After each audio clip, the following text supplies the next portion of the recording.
నల్గొండ జిల్లా చిట్యాల మండలంలోని వనిపాకల గ్రామ శివారులో అత్యవసరంగా ల్యాండింగ్ అయింది India air force helicopter. Jaipur నుంచి విజయవాడ వరద బాధితులను కాపాడేందుకు వచ్చిన హెలికాప్టర్ తిరిగి జైపూర్కి పోయే క్రమంలో సాంకేతిక కారణాల వల్ల ల్యాండ్ అయింది. అయితే సురక్షితంగా ల్యాండింగ్ అవ్వడంతో ఎవరికి ఎలాంటి ప్రమాదం జరగలేదు. ఇదిలా ఉంటే హెలికాప్టర్ అక్కడ ల్యాండ్ అవ్వడంతో హెలికాప్టర్తో ఫోటోలు దిగడానికి చుట్టుపక్కల గ్రామ ప్రజలు అక్కడికి చేరుకున్నారు.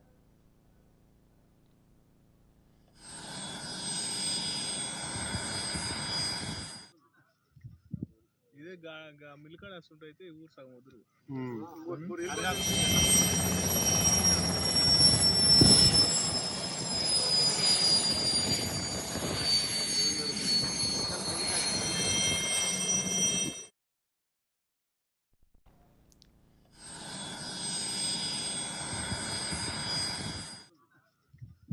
ఇదే మిల్కాడ వస్తుంటే ఊరు సగం వదురు